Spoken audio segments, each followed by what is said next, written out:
पता है तुम थक गए हो, बस अब तुम थक चुके हो इन परेशानियों से और इतने सारे मसाइल से। अब बर्दाश्त ख़त्म हो गई है, अब ज़िंदगी की भी ख्वाहिश नहीं रही ना। और तुम इतना थक चुके हो कि अब इन आंखों में आंसू भी ख़त्म हो गए हैं, तुमसे अब रोया भी नहीं जाता। तुम्हें लग रहा है ना कि अल्लाह तुम्हारी नहीं सुन रहा। तुम नमाज और कुरान भी पढ़ रहे हो लेकिन तुम पर कोई असर नहीं हो रहा। तुम्हें लग रहा है कि तुम पत्थर दिल हो गए हो। यही तो वक्त है जब अल्लाह से तुमने अपना अजर लेना है। पता है कैसे? सब्र करके।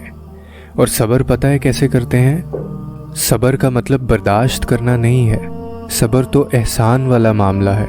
सब्र ये नहीं है कि तुम मुसीबतें और मुश्किलात को बर्दाश्त करते करते इस हद को पहुंच जाओ कि एक वक्त आए मज़ीद बर्दाश्त की सकत ना रहे।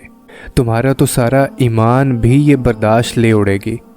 तुम्हें बर्दाश्त नहीं करना है, तुम्हें तो सब्र करना है। लेकिन तुम सोच रहे हो कि ऐसा कैसे हो सकता है? ये तो साइंस के असूलों के भी ख़िलाफ़ है। इसका तो हकीकत से भी कोई ताल्लुक़ नहीं है। ये सब कैसे हो सकता है?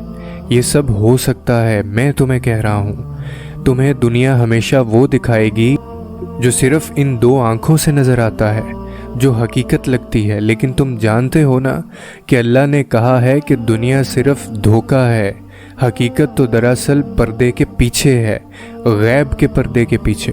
तो तुम्हें इस धोखे पर यकीन नहीं करना।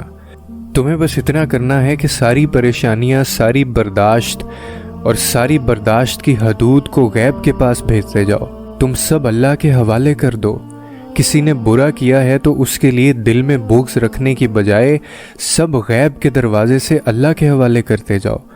जब हम अल्लाह पर यकीन करके अपने सारे मामलात इसके हवाले नहीं करते, तब हम खुद पर जुल्म कर रहे होते हैं और इसलिए हमारा दिल सख्त हो जाता है। ये भी मायूसी ही की एक शक्ल है। सब्र इंसान को सख्त दिल नहीं बनाता बल्कि नरम कर देता है। और पता है साबरीन कौन लोग होते हैं? वो जो हर कदम उठाने से पहले, हर मुसीबत पर रद्द अमल करने से पहले और हर बुरे रवैये का जवाब देने से पहले सोचते हैं। वो फौरी रद्द अमल नहीं करते। जब उनको कुछ समझ नहीं आता कि ये सब क्यों हो रहा है, तो वो ये मामला अल्लाह के हवाले कर देते हैं या अल्लाह से मदद मांग ली जाती है। और तुम जानते हो कि अल्लाह से मदद सिर्फ दो ही तरीक़ों से मांगी जा सकती है, एक सब्र से और एक नमाज से।